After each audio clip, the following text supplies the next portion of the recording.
Alors aujourd'hui je vais m'intéresser aux univers parallèles, la notion de ligne de temps et de conscience associée à tout ça. Alors je me connecte à l'Ether. Alors là on me montre que la conscience c'est comme un espace multidimensionnel. Donc on est habitué à un espace à trois dimensions, hauteur, largeur, profondeur. On peut rajouter la dimension du temps, ça fait quatre dimensions. Et puis au-delà de quatre dimensions, c'est difficile pour l'être humain de s'imaginer ce qui peut être au-delà de quatre dimensions. Mais en fait, notre conscience, en fait, elle fonctionne dans un espace à une infinité de dimensions, en fait. Et en fait, chaque dimension peut représenter des dimensions temporelles. Il n'y en a pas qu'une déjà. Euh, le temps peut se représenter. Le temps est associé à la conscience et peut se représenter sous forme de trois dimensions, même six dimensions différentes. Et ça, c'est des dimensions de la conscience en fait. C'est-à-dire que le temps, ce sont c'est comme une, une sous-partie de la conscience. Ça fait partie de la conscience en fait, le temps. Hors de la conscience, le temps n'existe pas. Et donc c'est à l'intérieur de la manifestation de la conscience que se manifeste le temps. Et comme la conscience est multidimensionnelle, le temps il est aussi. Et on me dit qu'il y a au moins six dimensions majeures du temps euh, qui se manifestent dans la plupart des consciences. Et ça permet d'expliquer ces différentes dimensions du temps, pourquoi les paradoxes temporels n'existent pas. Pas fondamentalement. C'est-à-dire que, par exemple, si on vient, on retourne dans le passé et, par exemple, que on empêche, je vais prendre un paradoxe temporel classique.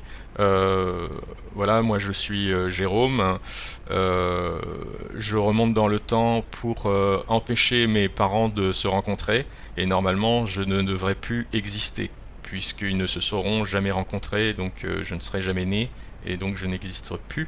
Et normalement, au moment où j'interviens dans le passé pour empêcher mes parents de se rencontrer, logiquement, je devrais disparaître.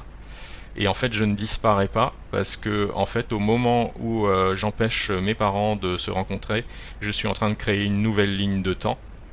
Et du coup, en fait, la ligne de temps où j'existe toujours, elle existe toujours, cette ligne de temps. C'est-à-dire, ça veut dire qu'il y a un univers où mes parents se rencontrent bien. Et le nouvel univers que j'ai créé, c'est celui que j'ai créé en empêchant mes parents de se rencontrer. Donc, il y a deux univers qui se sont formés à ce moment-là.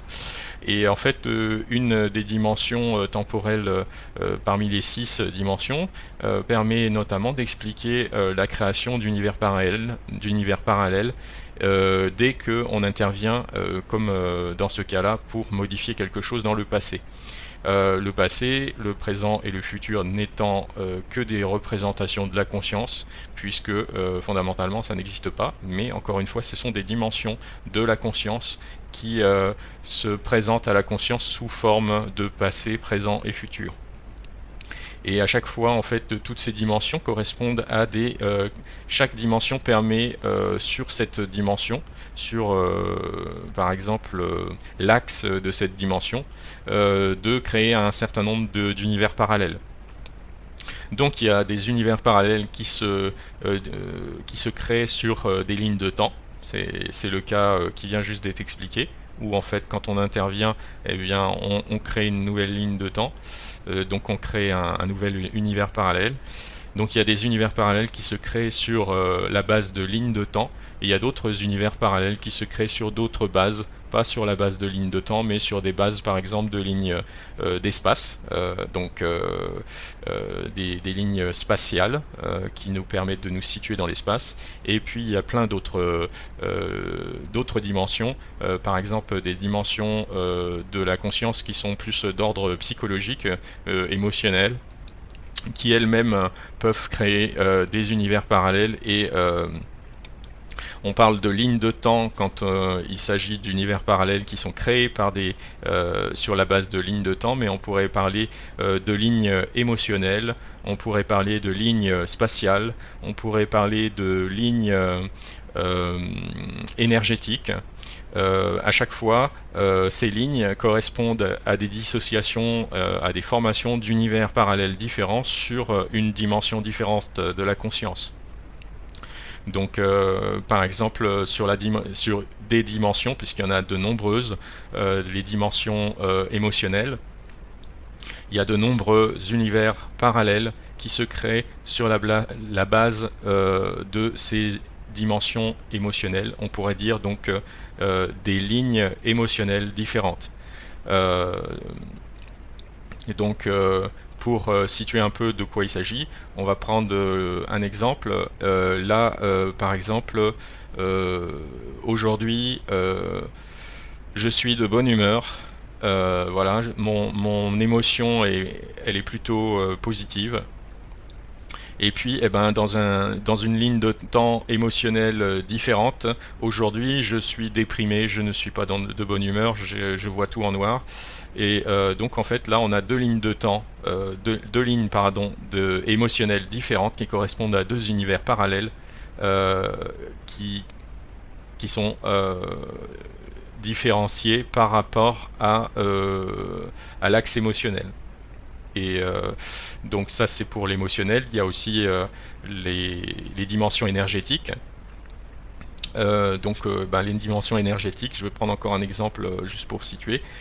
Aujourd'hui je suis dans de hautes vibrations, et puis ça peut être dans l'univers parallèle correspondant. Aujourd'hui je suis dans une basse vibration. Et bien voilà, ça fait sur la ligne sur la dimension énergétique, il y a deux lignes énergétiques différentes, donc deux univers parallèles différents sur la dimension énergétique. Et donc il y a une infinité de dimensions de la conscience, et donc une infinité d'univers parallèles, et donc une infinité d'expériences de la conscience. Et en fait, on me dit qu'en fait la source, c'est la prise en compte complète de l'ensemble des univers parallèles sur toutes les dimensions possibles de la conscience. Et on va arrêter là parce que cette phrase-là est la plus importante.